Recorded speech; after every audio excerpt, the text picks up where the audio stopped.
This address by Dr. Richard Bushman was given at the Sidney B. Sperry Symposium at Brigham Young University on October 28, 2005.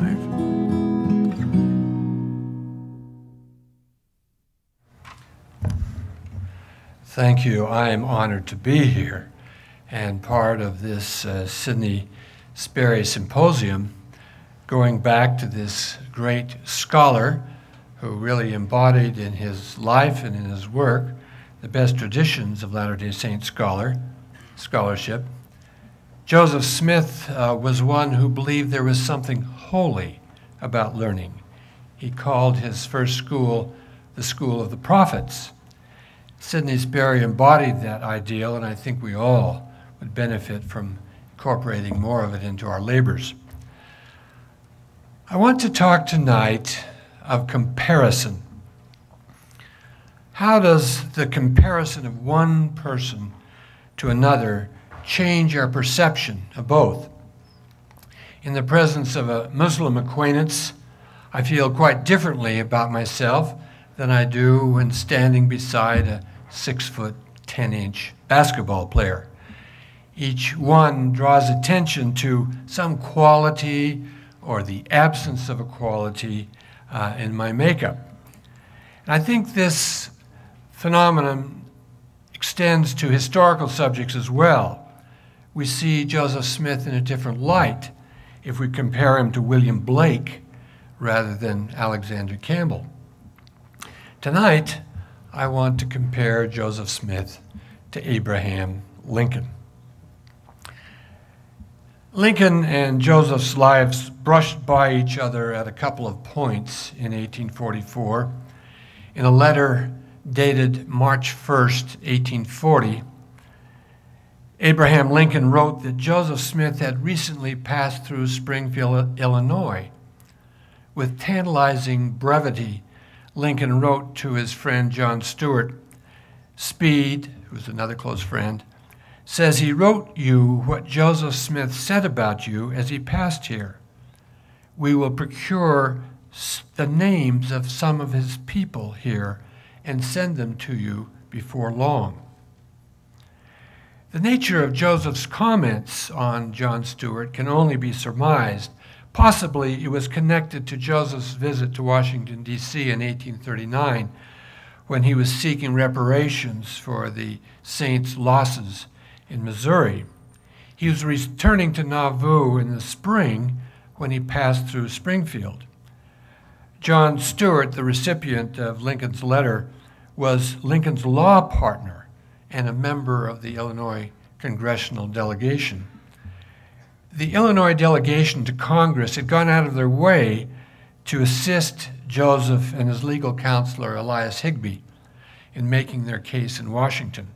Likely, Joseph was grateful to Stuart for the help they had received and said so in Springfield. And probably Lincoln was trying to turn this to some political advantage, hoping to win votes among the Saints.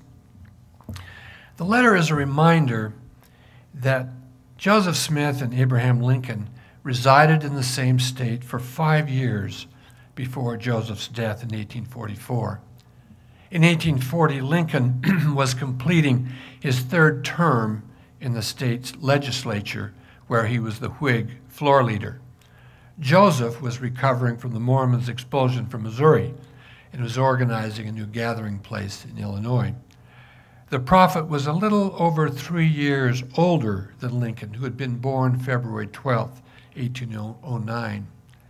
Though they probably never met face to face, the two men illustrate the possibilities for obscure people to reach great heights in the swarming confusion and institutional fluidity of antebellum America. Both were plungers and seekers. Both struggled to understand how God worked his will in human affairs. A comparison of their lives is one way to measure the accomplishments of each of these extraordinary men. Lincoln was the Middle South version and Joseph Smith the Yankee version of backcountry people who transcended their origins and went on to eminence and notoriety on the national scene. They took entirely different paths. Lincoln in law and politics, and Joseph in religion and church leadership. Their religious beliefs stood at the opposite ends of the spectrum too. Lincoln did not believe in the redemption of Jesus Christ, was not known to pray, and attended church haphazardly.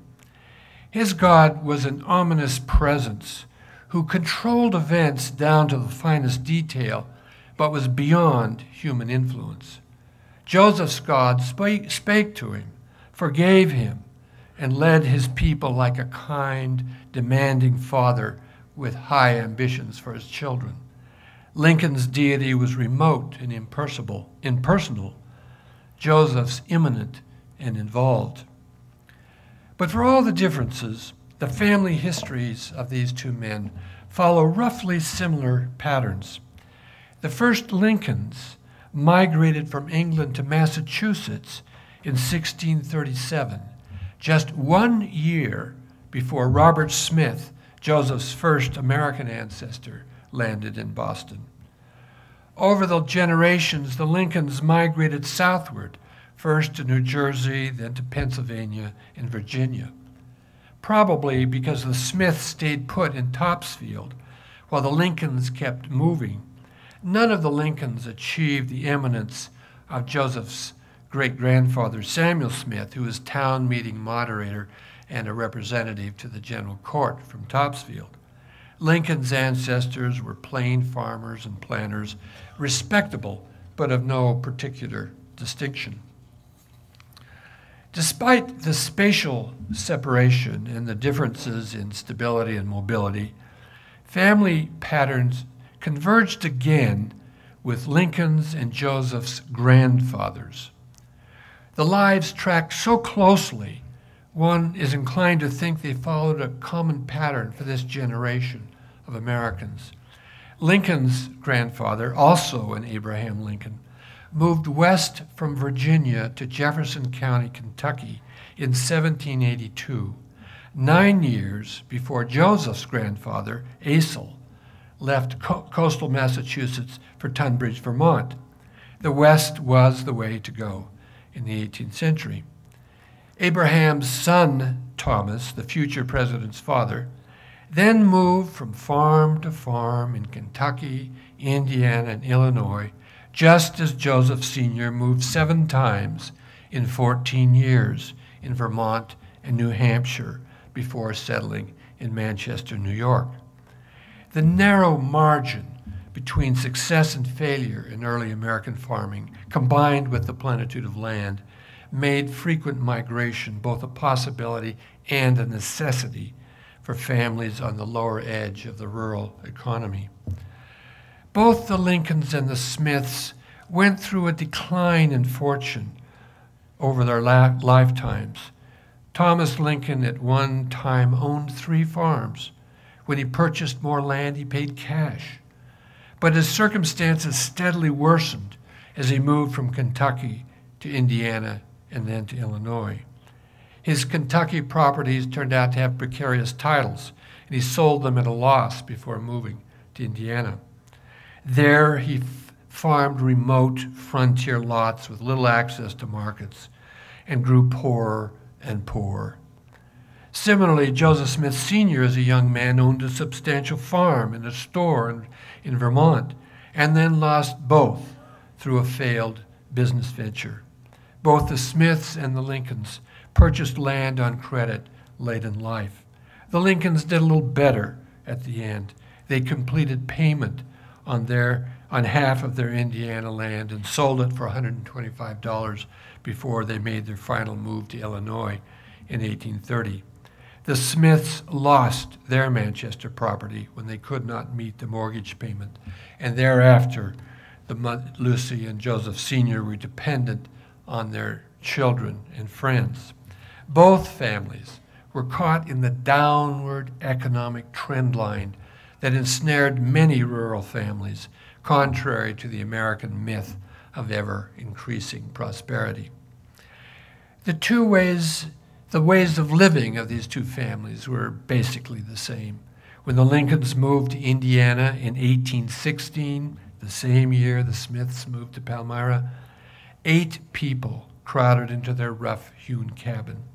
A few years later, after contracting for a farm, the Smiths stuffed 10 families into their Manchester log house. Both Lincoln and Joseph cleared land and helped their fathers plant crops. Lincoln followed a horse along the furrow as he plowed. The Smiths probably owned animals, but not necessarily draft animals. They may have reverted to the hoe agriculture of the first settlers, or perhaps borrowed oxen from their neighbors. Neither boy spent much time in school.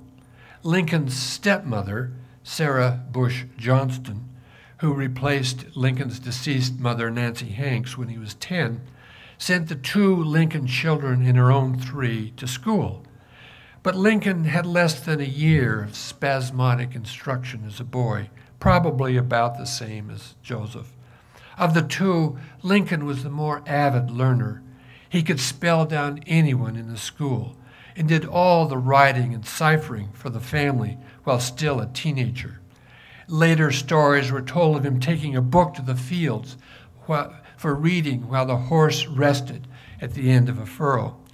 He did not have access to many books, but he read a few avidly: Weems' Life of Washington, Robinson Crusoe, Pilgrim's Progress, Aesop's Fables, and the Bible. Joseph could have obtained books from the Manchester Lending Library or the Palmyra bookstores, but he had little interest. One early acquaintance said he read a few adventure stories, but he was not bookish. The family studied the Bible, and like Lincoln, Joseph must have spent time with the scriptures. But if Joseph's mother is to be believed, her son did not share Lincoln's appetite for reading. Lincoln began to experiment with language early. While a teenager, he composed a piece of doggerel for his copybook. Abraham Lincoln, his hand and pen, he will be good, but God knows when. When he was about 19, he wrote a humorous account of his sister Sarah's wedding night in biblical language, titling it The Chronicles of Reuben. This and other satirical sallies showed Lincoln's affinity for coarse, frontier humor and his interest in words. While living with his father, he spent time in the village store trading quips and developing a reputation as a teller of tales. The scraps of writing revealed a wish to hold on to those words and make them work better. He was far ahead of Joseph, who is not known to have written a word until he was in his 20s. His wife said when she married him at age 21, he could not compose a decent letter. To the end of his life, he made spelling errors. Joseph's mind turned more to religious questions and to the supernatural. Before he was 13, he was questioning the state of his soul and asking how he could find forgiveness. The babble of preaching in the burned-over district confused him and prevented him from enjoying stable religion. He did not turn to books for his answers, but to spiritual inquiry and prayer. Lincoln probably went to church with Thomas Lincoln, who joined the Pigeon Creek Baptist Church when Lincoln was 14, the very age when Joseph's questioning was reaching a crisis. But in Lincoln's case, the father's religion did not result in conversion or even faith. He did not ask God for help or come to any resolution in his soul. Sarah Bush Lincoln said that Abraham had no particular religion, didn't think of that question at that time. If he ever did, he never talked about it. He relied on his own reasoning and even tried to close down his religious emotions. Joseph, meanwhile, was awash in religious anxieties that he quieted through his prayers. Lincoln lived in an environment as electric with superstition and the supernatural as Joseph's, but he never took to folk magic. Joseph found a seer stone when he was 16 or 17, which he used to find lost objects and help his father on treasure quests. Lincoln's rationality raised a wall against the supernatural searches of his neighbors. He never took an interest in the magical or yearned to get in touch with unseen powers. His adolescent mind went to books, while Joseph's was caught up in visions and seer stones. Lincoln's reason kept the supernatural at bay. His mind was not furnished with the treasure lore that awakened Joseph to the play of supernatural forces and the possibility of unseen worlds. And yet religion did seep into Lincoln's mind. He wrote the words of an Isaac Watts hymn into his copybook, and as a boy he would parody Sunday's sermon by repeating them word for word, as his brother said, on a stump or a log when home after service, mimicking the style and tone of the old Baptist preachers. Protestant language and thus Protestant thought shaped his fundamental categories of understanding. Through regular attendance at his father's and mother's Baptist church, Lincoln may have had more knowledge of religion than Joseph, whose parents did not regularly attend church. When his mother Lucy joined the Presbyterians, Joseph Jr. stayed home with his father. Joseph possessed religious sensibilities that Lincoln lacked, but had less exposure to doctrine and Christian culture. Until he was 22, Lincoln gave few signs of unusual ambition or particular genius. At age 17, he got a job helping an Ohio ferryman 16 miles from his father's Spencer County, Indiana farm. 2 years later, Lincoln constructed a flatboat with a friend and floated a load of farm produce down the Ohio and Mississippi to New Orleans, where he experienced the excitement of the nation's most cosmopolitan city. But he returned only to sink once more into the dull routine of farm work and odd jobs. One biographer, Benjamin Thomas, says of this period, Lincoln seemed to be drifting into the same unimaginative life of a pioneer farmer or hired hand that had become the lot of his father and those about him. Later, Lincoln called himself at this period a piece of floating driftwood. Lincoln's one daring step was to break free from his father's household. When after a hard winter, Thomas Lincoln moved once more, this time to Coles County, Illinois, Abraham was not in the party. Instead, he made plans for another flatboat excursion to New Orleans with two friends. He got as far as St. Louis and then returned to New Salem, a village on the Sangamon River the boatmen had passed on their way downstream. Lincoln had been offered a job as a storekeeper, and on reflection considered this a better opportunity than the New Orleans voyage. In New Salem in 1831, Lincoln's ambition kicked in.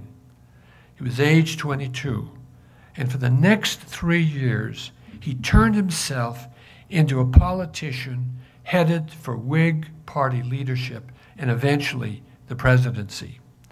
He began studying grammar and mathematics to improve his writing and thinking.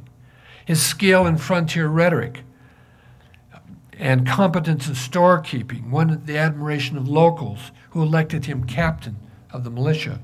He was chosen postmaster, took up surveying, and began reading law.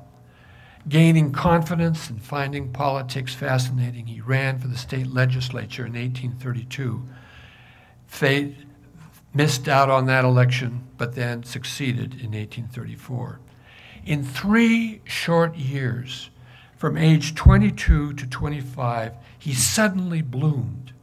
A man who knew him well said Lincoln had a strong conviction that he was born for better things than seemed likely or even possible.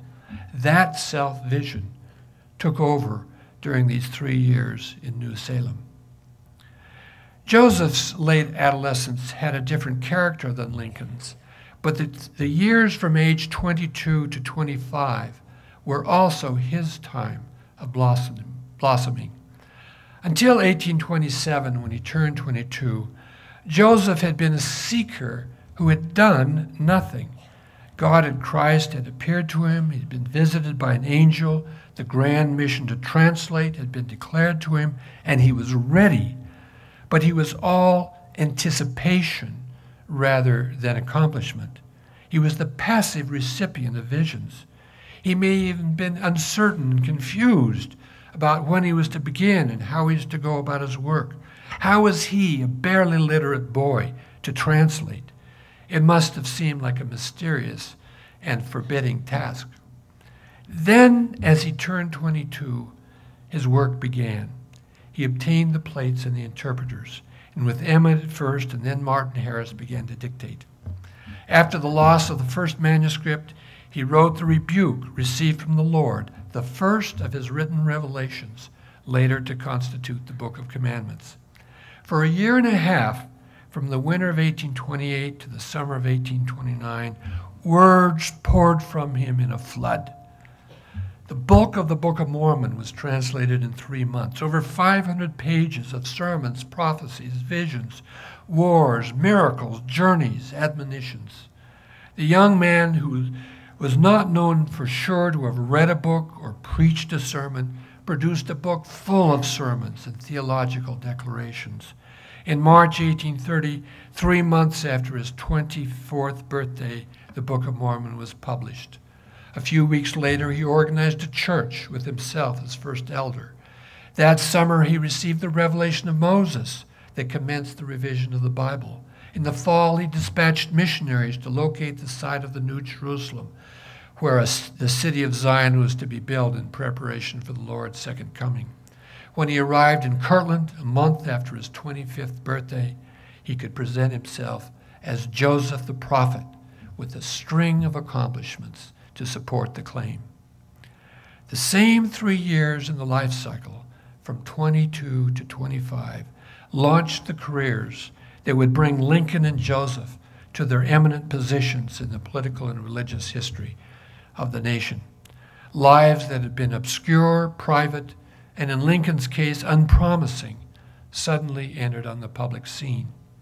James Gordon Bennett, the bustling New York reporter who visited Palmyra in 1831, could write a report on Joseph that began, "You have heard of Mormonism, who has not?"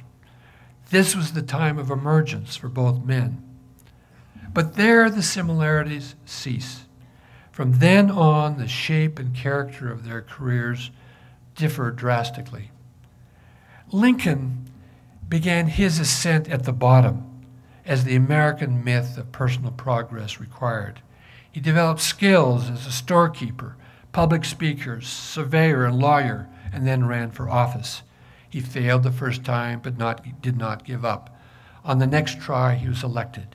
He ascended gradually, as would be expected for one climbing a tall peak.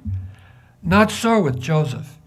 He burst onto the public scene with his masterpiece. The Book of Mormon, his greatest literary creation, was also his first written work. He made no preparations, did not attend school, did not experiment with smaller writings, did not read in preparation. Under inspiration, he precipitously dictated a 584-page book. Then, not pausing, went on to the Book of Moses and the heaven-daring task of revising the Bible. Rather than ascending gradually, taking a few small steps at first, Joseph made a series of grand gestures, including the organization of a new church, which he said was the one true church among all the churches of the earth. The curve of his achievement, rather than rising gradually, ascended almost vertically in the first 3 years, making him a prophet and seer from the beginning, rather than as accumulation over time. Instead of working his way up, Joseph catapulted into eminence. The spirit and motive of the two emergences had a different cast too. Lincoln was driven by ambition, coupled with a thrilling sense of his own powers. In New Salem, he began to glimpse his destiny and yearned to fulfill it. He took steps to acquire the skills, put himself forward for public office, and sought out promising friendships. He was ambitious in the best sense of the word, aggressively carving the path he wished to follow. Joseph may have been ambitious, But that is not the impression left in his writings. He sought forgiveness and understanding, but did not seek office or elevation. These came to him in the sense they were thrust upon him. Instead of being the product of diligence, talent, and calculation, Joseph's work was given to him. He sought help from God, but always received more than he bargained for. Asking at age 17 if his sins were forgiven, he was told he was to translate the Book of Mormon. After learning to look in a seer stone for lost objects, he was given a Urim and Thummim to translate Reformed Egyptian. He asked which church was right and was told to organize a new church. The work kept inflating beyond his expectations. Everything he took up exceeded his initial projection. Rather than being driven by personal ambition, he seemed to work under command. While taking divergent paths, Joseph and Lincoln passed through the same darkling plain in early life. They both struggled with skepticism about the scriptures and the Christian religion. Lincoln's encounter is more fully documented and had a more lasting effect, but there is good evidence that Joseph also had a bout with what was then called infidelity. The term referred to a conglomerate of beliefs put forward by Thomas Paine in The Age of Reason, Ethan Allen in Reason, the Only Oracle of Man, David Hume on Miracles, C.F. Volney, Ruins of Civilization, and other works in that vein. The upshot of this complex body of writings was to throw the authenticity of the scriptures into question and to undermine the belief in Jesus as the Son of God and Savior of mankind. Some writers verged on atheism. More ended up with differing varieties of deism that found God in nature rather than in the Bible. Both Lincoln and Joseph explored these ideas in informal discussion societies modeled roughly after Benjamin Franklin's Junto a century earlier. All around the country, ambitious young men gathered to read and talk with the aim of improving themselves. In these informal gatherings, they could try out ideas too scandalous for discussion in church or family. These small circles had been forming at various levels of society throughout the 18th century, and by the 1820s sprang up in little villages like Palmyra and New Salem, among people with as little education as Joseph Smith and Abraham Lincoln. In Joseph's case, local printers, men in touch with wider currents of thought, formed a juvenile debating club, which gathered in the Red Schoolhouse on Durfee Street to, as one man put it, to solve some portentous questions of moral or political ethics. In Lincoln's New Salem, intellectually oriented young professionals in the making got together to read their writings to each other. Among his friends, Lincoln was able to express doubts that probably had been forming since attending church with Thomas Lincoln's Pigeon Creek Baptist. How much he read of infidel writings is not known, but he came to question the inspiration of the Bible and to reject the efficacy of Christ's redemption, just as if he had absorbed Thomas Paine. At the end of his wrestle with skepticism, however, Lincoln did not come out in the glowing sunshine of Paine's deism. Paine doubted the Bible, but had infinite faith in nature, which he thought bore constant witness to the benevolence and might of the Creator. The evidence of God's handiwork were everywhere, Paine thought, and it was the privilege and joy of mankind to contemplate nature's wonders. Lincoln found in nature only determinism, the iron law of necessary causes. The God that remained for him after the Bible, as one commentator has put it, was the Calvinist God of predestination and indifference to human wishes, without a redeeming Christ or a comforting Holy Spirit. Lincoln fused the scientific doctrine of necessity, that everything, even human thought, was caused and therefore predetermined, with a Calvinist principle of predestination. Lincoln's God was less the creator of glorious nature than a distant providence that ruled and determined all human affairs without visible concern for human happiness or will. Joseph passed through the rigors of skepticism without being scarred or frightened. He may have first encountered infidelity at the Palmyra Debating Society. Oliver Cowdery spoke of a time when Joseph questioned the existence of God. The sure evidence that he had encountered skepticism was the passage in his 1832 history about nature testifying to God's existence. The sun, the moon, the stars, the earth, and man walking forth upon the face of the earth in majesty. All these bear testimony and bespeak an omnipotent and omnipresent power, so Joseph wrote. The sentiments are pure deism and would have been recognized by anyone who had stood up to infidelity as Lincoln and Joseph did. Later, the men in Zion's camp were surprised at how well Joseph grasped the case for skepticism. One Sunday, when the marchers were trying to disguise their Mormon identity before a crowd of curious onlookers, Joseph spoke for an hour, pretending to be, as George A. Smith put it, a liberal free thinker. George Smith wrote that those present remarked that he was one of the greatest reasoners they had ever heard. But Joseph quickly passed beyond deism, overcome by his marvelous experience, as he called it in the 1832 history.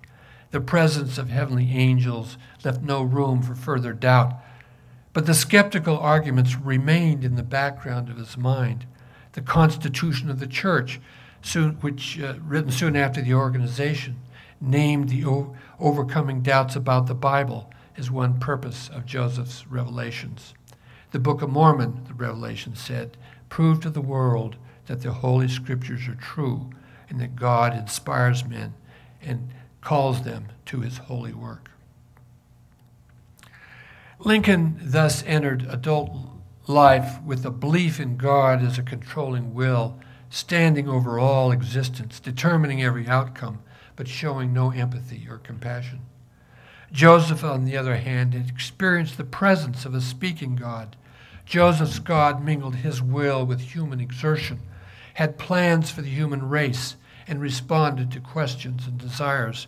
He punished and rewarded, blessed and withheld, rebuked and revealed.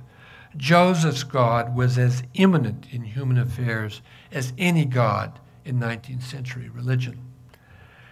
Lincoln's idea for America, not surprisingly, was empty of religious purpose. He did not believe the nation could please the withdrawn Calvinist being who ruled everything. God did not instruct the nation in how to conduct itself. Although he controlled everything that transpired, he did not necessarily manifest himself in any government, house of worship, religious creed, body of doctrine, or righteous work. He was above all human striving and belief. A righteous God, he brought the nation to righteousness in his own way, in his own time. Lincoln's chief hope for the nation was to establish a justice that would allow human beings to thrive in purely worldly terms. He embraced the Whig Party's hopes for a prosperous, industrious people who would labor and be rewarded for their work. He wanted to fashion an economy where workers would not be drawn into the downward spiral of poverty that had trapped Thomas Lincoln. He believed the development of the market economy would enable an individual to rise from hired laborer to independent worker to employer on a farm or in a factory or in a shop. The happiness of extracting oneself from the mire of poverty was the best that Lincoln hoped for Americans. He hated slavery for denying captive workers the benefits of their own labor. Unrequited toil, his words, was the sin of slavery. He feared that certain forms of factory work would enslave white laborers in the same injustice. He had Alexander Hamilton's vision of a people fulfilling themselves through creative and rewarded labor. A properly functioning, justly organized market economy was for Lincoln the essence of the good society. Joseph's revelations passed judgment on the market economy and found it wanting. One revelation said quite radically that men were to be equal in earthly property, that they may be equal in heavenly goods. The world lay in sin because of gross economic inequality. One revelation proposed a system of consecrating property and redistributing it to assure work and the elimination of poverty. But these egalitarian principles were not ones Joseph would die for. He attempted a thorough consecration of property in Jackson County in 1831 through 1833, partially in Far West in 1838, and not at all in Nauvoo after its settlement in 1839. Equality of property was an ideal rather than a functioning necessity for Joseph. If the poor could be cared for through capitalist enterprise, no objections would be raised. In Nauvoo, he encouraged the men of property to set up mills to employ the poor and said nothing about redistributing the profits. His main concern was to provide employment in a comfortable life for all his people. Joseph's greater concern was for the saints' spiritual education. He once wrote that nothing could prevent divine knowledge from pouring from heaven on the heads of the Latter-day Saints. In his plot for the original Society of Zion, he placed 24 temples at the center, saying nothing about shops, factories, or theaters. The dominant structure in Nauvoo was its huge temple, far out of proportion to the means of the people. Joseph put spiritual instruction above all other values in his city, believing that virtue would flow from this knowledge. By the end of his life, he hoped to cover the country with such cities and temples. His vision of America was a nation of Zion cities, prosperous to be sure, but righteous and divinely instructed. He wanted his people to grow in divine intelligence by contemplating the works of God in Scripture and reading from all good books on every possible topic.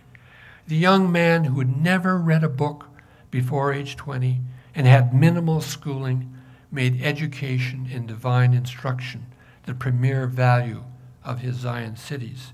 Intelligence was his supreme wish rather than Lincoln's economic opportunities. Of the two men, Joseph seems to be the happy warrior, filled with bright hopes and spiritual desires, and Lincoln, the glum materialist who had no other dream than to let Americans get rich. At first glance, it appears that Lincoln thought it was hopeless to strive for God because God was out of their reach. But this abbreviated caricature does not do him justice, nor is it right to think of Joseph as invariably optimistic and cheerful. Lincoln's spiritual depths were plumbed in the tragedy of the Civil War, and after the Missouri expulsion, a despairing and angry Joseph wondered if God had failed him. In Lincoln's thinking, the Civil War was proof of God's implacability. Why was the war prolonged while hundreds of thousands died? Justice was clearly on the side of the North. Surely, a fight against slavery was a battle for the good. He did believe it was God's will the government of the people, by the people, and for the people should be established on the earth, and that slavery should end. Why then did the North not overcome the South without all the bloodshed? Lincoln could only conclude that the ways of the Almighty were incomprehensible to him. God clearly willed the war to go on, however bloody, though Lincoln could not fathom why. The Almighty has his own purposes, he wrote. Lincoln bowed before this divine opacity in humble incomprehension. He did not call down the wrath of God on the sinning slave owners, self-righteously proclaiming God was a Yankee. He did not see the Redeemer in the fires of 100 circling northern camps. Lincoln's God did not take sides. He was everywhere, north and south. Out of Lincoln's bafflement came not wrath or vindictiveness, but compassion. Because it was God that determined all, no one could judge his enemy or himself. All were helpless before the divine might, with malice toward none, with charity for all. He wrote in his second inaugural in 1865, "Let us bind up the nation's wounds." The distance of God reduced Lincoln to utter humility, stripping away all judgment and wish for retribution. In the end, his belief in a distant God ennobled the president. It made him capable, Job-like, to bear the sorrows of the nation and submit to the conundrums of human suffering. Lincoln's faith in the controlling power of divine providence made him look for the hand of God everywhere in the events of history and even in his own actions. In the course of the war, he came to believe that he himself had become an instrument of God. He told a group of visiting clergymen that it was his earnest desire to know the will of providence on freeing the slaves. "If I can but learn what his will is, I will do it," he assured them. In the extremities of the nation's trial, he longed for personal revelation that would enable him to see clearly, and he believed it came. One associate remembers Lincoln saying that the Almighty does make use of human agencies and directly intervenes in human affairs is one of the plainest statements of the Bible. I have had so many evidences of his direction, so many instances when I have been controlled by some other power than my own will, that I cannot doubt that his power comes from above. I frequently see my way clear to a decision which I am conscious that I have no sufficient facts upon which to found it, but I cannot recall one instance in which I have followed my own judgment, founded upon such a decision, where the results were unsatisfactory. I am satisfied that when the Almighty wants me to do or not to do a particular thing, he finds a way of letting me know it.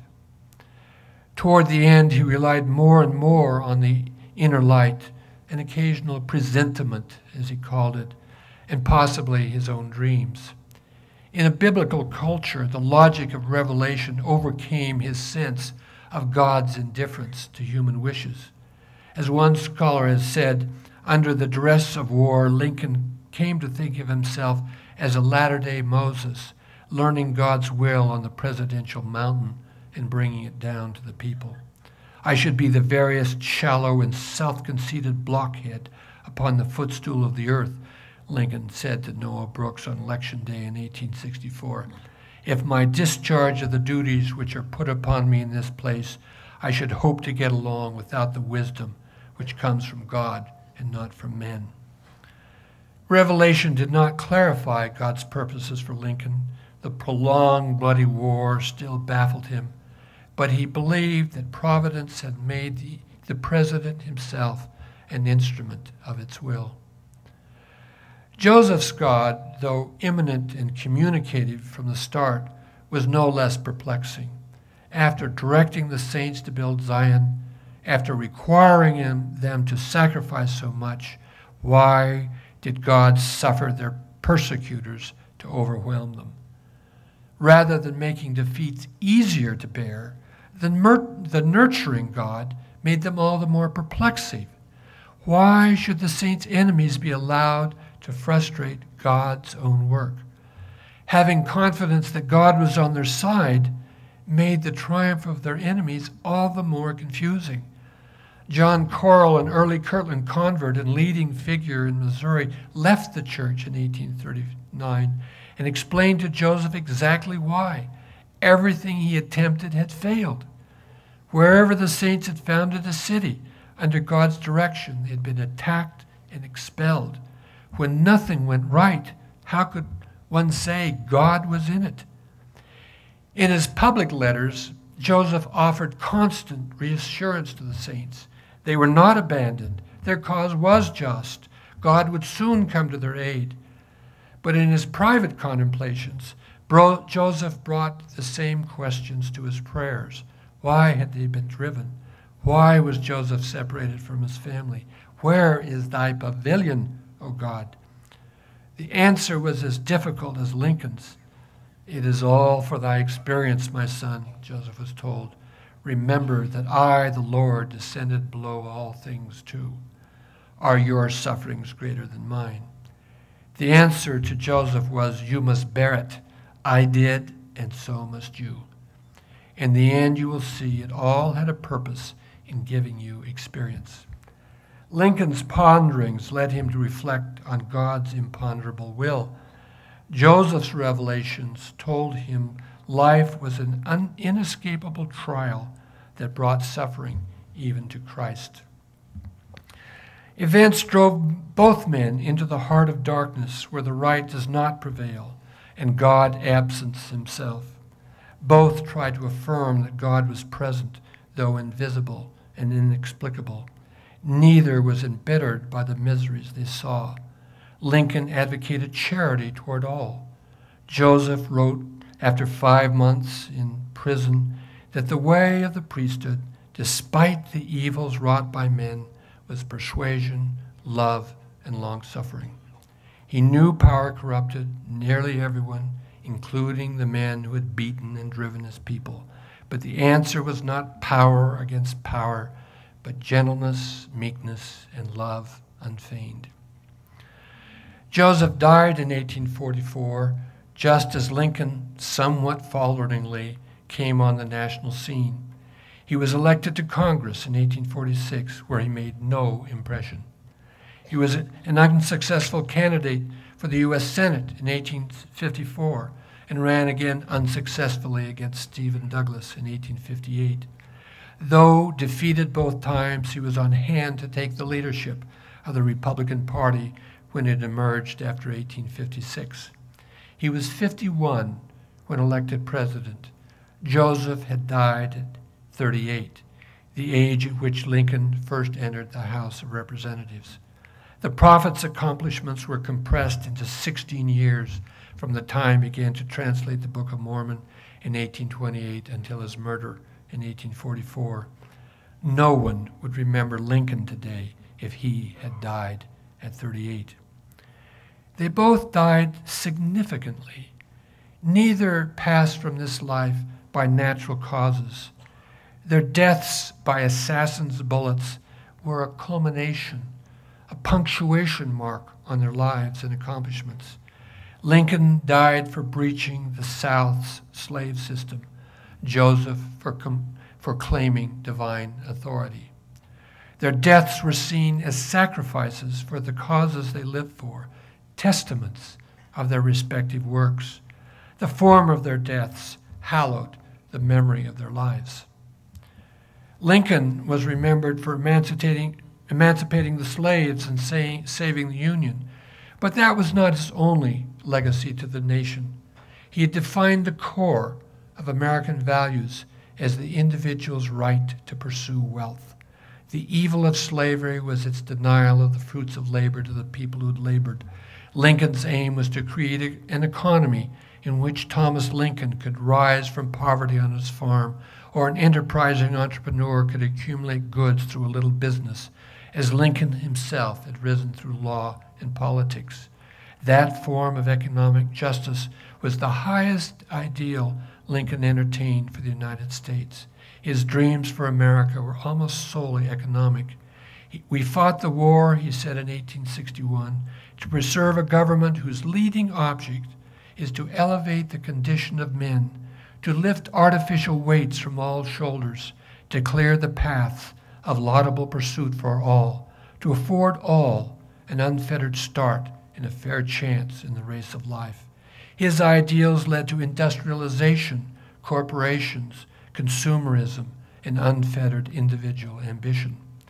Without directly advocating these outcomes, they were the result of his dream of equality. His Republican Party sponsored the industrialization of America. Lincoln's distant God required nothing particular of the nation. Lincoln could imagine nothing more transcendent than an equal opportunity for everyone to get ahead.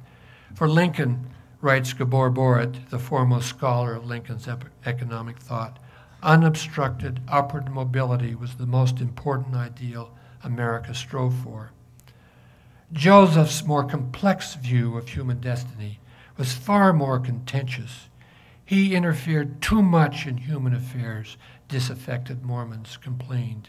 He insisted on brotherhood and service and the consecration of properties to the greater good, in direct contradiction to American individualism.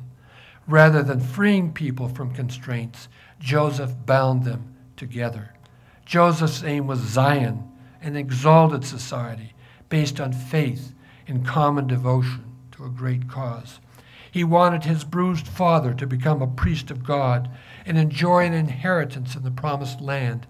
The factories and rail lines of Lincoln's postbellum America would have impressed Joseph only insofar as they facilitated the gathering to Zion and the creation of an equitable society. Lincoln took human nature as he found it, self-interested, ambitious, energetic, and tried to create a social order in which this natural man could enjoy his just deserts.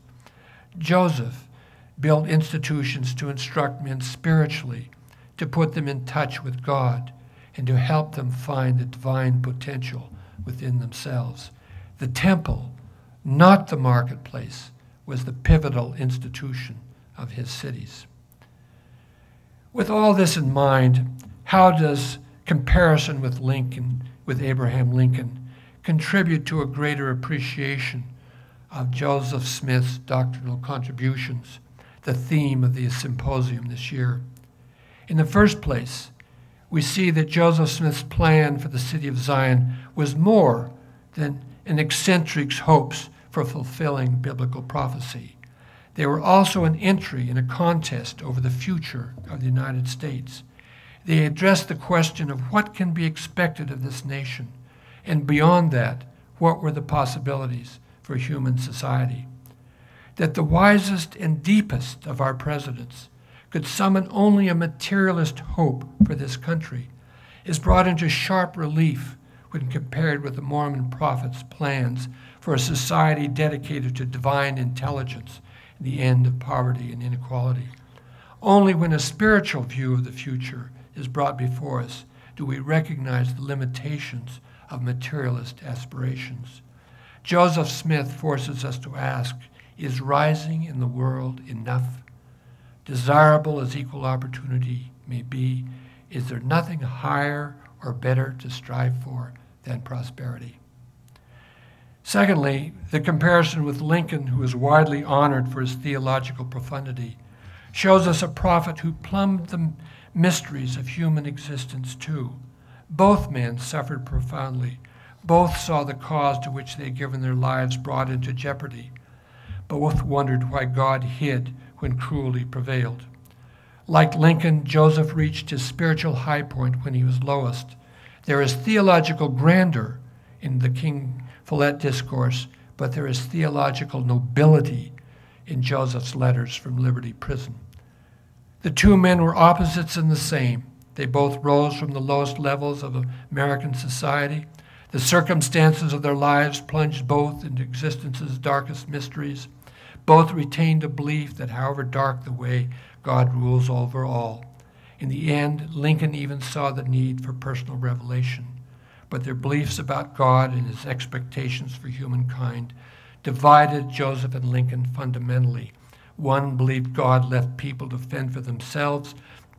The other believed that God wanted his children to live together in love, to help each other become gods. Lincoln's program resulted in factories, merchandise marts, and a population of workers, Joseph's in temples, cities, and a Zion people. Lincoln's regard for individual rights led him to plow around the hard, wet, heavy Mormon log rather than split, burn, or move it. He did not raise his voice against the Mormons when public animosity was rising dangerously. He looked on with his characteristic compassion, generous, respectful, and uncomprehending. He could find no basis in his religion to do more than leave the Mormons alone but that was all they wanted. While Lincoln's Republicans promoted industrialization, Joseph's Mormons organized Zion cities in the desolation of the Great Basin as monuments to the vision of their founding prophet. In the name of Jesus Christ, amen. For more information on this program, visit our website at byubroadcasting.org.